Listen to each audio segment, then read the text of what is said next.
Welcome to Featuring Ventura County. These are the remains of the oldest standing man-made structure in Ventura County. In 1794, the Chumash people constructed a 7-mile-long aqueduct to bring water from the Ventura River to the San Buenaventura Mission in downtown Ventura. Today, this is all that's left of it. The protection and preservation of cultural heritage sites like this one is the responsibility of the Cultural Heritage Board, and that board is overseen by the County Planning Division. Joining me today is Senior Planner Nicole Donor. Hi, Nicole. Hi, Bill. How you doing? Good. Tell me, what does the Cultural Heritage Board do? The Cultural Heritage Board preserves and protects historic resources, natural resources, and cultural resources. Of the 174 landmarks we also have 10 points of interest and over 400 sites of merit. Who makes up the Cultural Heritage Board? The Cultural Heritage Board is made up of 7 members, 1 from each district of the Board of Supervisors, and 2 at-large members that are selected by the other 5 Cultural Heritage Board members. Every one of the landmarks has its own story. This is the Foster Park Bowl. It was donated to the county by Mr. and Mrs. Eugene P. Foster, along with the 205-acre park that also bears their name. Let's go inside and take a look. Nicole, can you tell me the story of the Foster Park Bowl? The Foster Park Bowl was built in 1928. It was designed by Roy C. Wilson, who was the county's first licensed architect. It was built by Hanson and Johnson Construction, and it accommodates 1,000 seats. Landmarks are a part of your job. Are there a couple in particular that you really like? Yes, I like landmark number 56. It's Bank of A. Levy. It's designed in the Beaux Arts style, and it's just a beautiful building, built in 1928.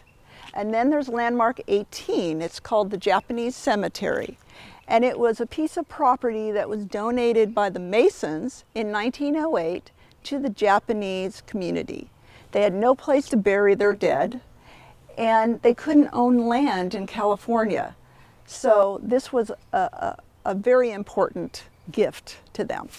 The Cultural Heritage Board investigates every possible site before it can be designated as a landmark. Gary Blum is the chairman of the board. Gary, what does the board look at to designate a landmark? It can be any type of structure, including a residence. It can be an historic site that something happened. It can be a natural feature that's within the county, or some kind of archaeological site as well. A lot of the county's landmarks are homes, residences. When you're evaluating a home as a possible landmark site, what sort of things do you look for? Typically, we're looking for something that represents a particular style or unique style. We have a lot of regional styles that are particular to Southern California, like the Craftsman's, but there's also Spanish Colonial Revival and numerous other even modern styles. So those details can be on the exterior or on the interior.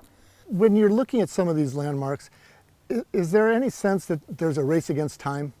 Sometimes there is. Sadly, many of our landmarks are disappearing. We do designate individual trees and tree groves throughout the county. The one that's probably the most well-known right now is 2 trees in Ventura up in the hills. It was originally planted, there were 13 trees originally, and then when it was designated in the late 80s, there were only 5, and now we're down to 2, and 1 is reportedly not doing very well. What can people do to help protect and preserve our landmarks? The public needs to just be involved more in the process. We have these great ordinances in our county to protect our resources, but we all have to sort of work together to preserve them. All of our meetings are public meetings. The public is more than welcome to attend. They can actually sign up online and get our agendas emailed directly to them. The Parks Department and several other county agencies help maintain some sites like this one. How are the other sites maintained? It all depends on the ownership structure, but we hear stories constantly of people wanting to support preservation in their areas. If you're concerned about something, contact local historic preservation groups or elected officials and let them know that you have a concern about something maybe being potentially historic. There's a list of the landmarks on the county's website. Take time to visit a few of these irreplaceable parts of our county's history. And thanks to Nicole Donor, Gary Blum, and all the members of the Cultural Heritage Board for what they're doing to protect our county's history. See you next time on Featuring Ventura County.